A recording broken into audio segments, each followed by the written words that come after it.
네, 반갑습니다 여러분, 몽선생입니다. 자, 오늘 내용은요, 말레이시아 국제학교를 선택할 때 주의해야 될 점, 이것만 잘 안다면 학교 결정이 쉬워진다 입니다. 자, 매번 말씀드리지만 저 같은 경우에도 딸들 교육을 말레이시아에서 시키려다 보니까 국제학교를 선택하는 데 있어서 상당히 많은 고민을 하고 있는 것 같아요. 자, 그래서 저희 현지 조기 유학 담당 지사장을 직접 연결해서 그간 아이들을 관리하면서 느꼈던 이런 점들에 대해서 한번 물어보겠습니다.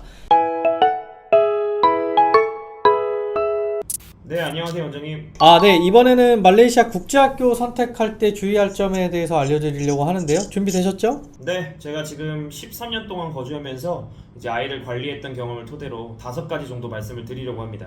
네, 그럼 그 5가지 바로 확인해 보도록 하겠습니다. 네, 첫 번째로는 아무래도 이제 학비를 고려하실 때 이 기타 비용을 좀 고려하셨으면 좋겠습니다. 예를 들어 연간 1,500만 원이라고 한다면 이 학부모님들께서는 보통 연간 학비 예산을 딱 1,500만 원에 정확하게 맞추시는 경우들이 많아요.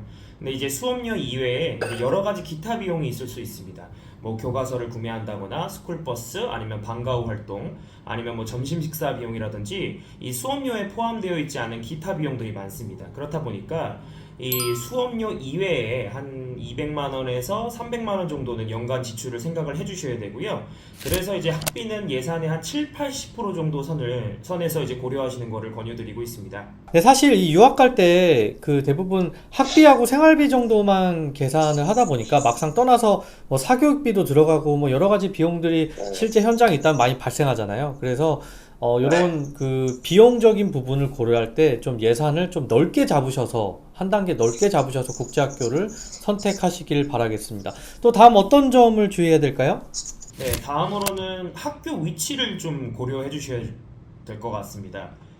이 말레이시아 국제학교가 사실 시내 중심부에 있는 학교들도 있지만 최근에는 도시 외곽의 국제학교가 많이 생기고 있습니다. 이 좋은 학교를 찾는 것도 굉장히 중요하지만 이게 주거 지역으로부터 거리가 너무 멀면 이게 아이들이 시간을 아무래도 효율적으로 쓰기에는 굉장히 어려워지거든요. 체력적인 소모도 굉장히 크고요.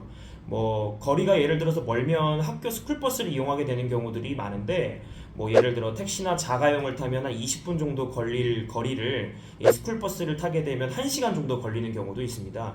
뭐 보통 하교를 하면 한 3시에서 3시 반 정도가 되는데 스쿨버스를 타서 집에 오면 벌써 5-6시가 되니까 아이들 체력적인 소모도 크고 시간을 좀 효율적으로 쓰는데도 어려움이 있는 것 같습니다. 지역에 따라 이 주변 인프라도 많이 다르잖아요. 생활적인 느낌도 다를 거고요. 조기 유학을 이제 고민하시는 분들께서는 반드시 현장 답사를 하셔서요. 학교에서 내가 가려고 하는 주거 지역까지의 거리도 좀 계산을 해보시고요. 그 주거 지역에 뭐 한인들이 살 수 있는 인프라가 얼마나 잘 갖춰져 있는 이런 것들을 잘 한번 살펴보시길 바라겠습니다.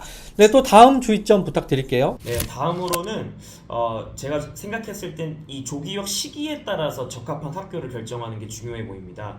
뭐 모든 것이 완벽한 국제학교는 없다 보니까요. 뭐 무조건적으로 인지도가 높은 학교라든지 아니면 학비가 비싼 학교를 선택하기보다는 이 떠나는 시기에 맞게 적합한 학교를 고르는 것이 중요해 보이는데요. 뭐 예를 들어 초등학교 때는 아니면 초등학교보다 더 어렸을 때는 뭐 학교의 입시 결과나 아니면 명문대학교의 진학 여부보다는 이 방과 후에 얼마나 다양한 활동들이 있고 또 수업 시간 내 얼마나 이런 다채로운 활동들을 하는지가 되게 중요해 보이고요. 하지만 반대로 이제 고학년인 경우에는 뭐 캠퍼스의 규모나 시설 이런 것보다는 학교의 교육 철학 아니면 꾸준히 입시 결과가 좋게 나오고 있는지를 살펴보고 결정하셔야 될 것 같습니다. 그 얼마 전에 제가 또 그 말레이시아에서 아이 교육을 시키고 있는 국제학교 마음을 또 연결을 한번 해봤거든요. 공통적으로 이 현재 계신 어머님들이 말씀하시는 게 고학년일수록 적응이 힘들다라는 내용도 있어요. 그러니까 고학년일수록 대입에 초점을 맞춰서 지금 그 우리가 학교를 선택해야 될 거고요. 저학년의 경우에는 이제 그 우리 지사장님이 말씀하신 뭐 이제 학교에 뭐 엑스트라 커리큘럼 같은 거 있잖아요. 뭐 그런 것들을 잘 보고 다양한 활동을 할 수 있게끔 하는 이런 학교 선택하는 것도 필요할 것 같아요. 네, 다음 주의사항 또 부탁드릴게요. 다음으로는 국제학교는 이 영어 실력 향상을 위한 이런 어학원 같은 곳은 아니다라는 점입니다. 보통 국제 경험을 위해서 한 1년, 2년 정도 단기 이 조기 유학을 고려하시는 학부모님들도 많으세요.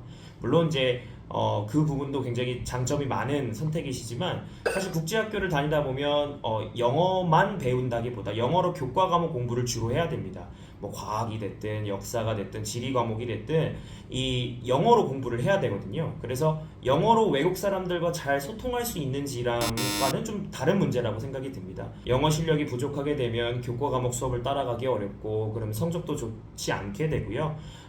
이제 이 교과 과목 시간에는 영어를 배우는 시간이 아니다 보니까 이 조기 유학을 떠나기 전부터 국제학교 재학 중에서도 이 영어 공부는 끊임없이 지속적으로 해야 될 것 같습니다. 아이들이 학교에 잘 적응하고 또 조기 유학에 성공하는 사례를 공통적으로 우리가 살펴보면 이 떠나기 전에 최소한 아이들의 영어 교육은 어느 정도 시키고 보낸다는 특징이 있거든요.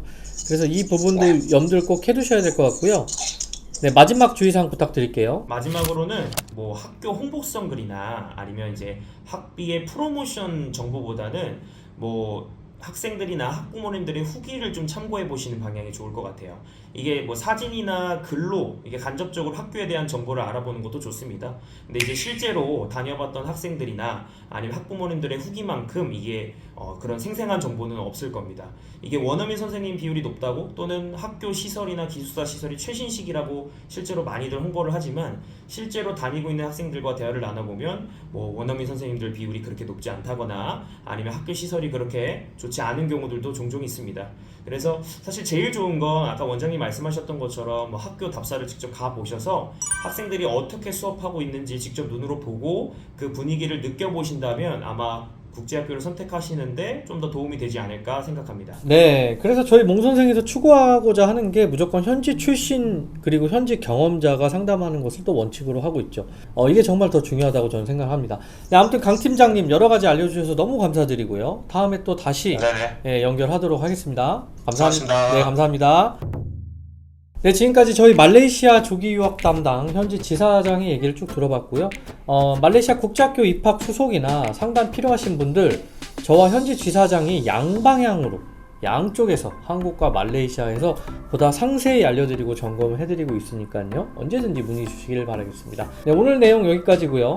떠나시기 전에 좋아요 꾹꾹 눌러주시고 구독해주시길 바라겠습니다. 감사합니다.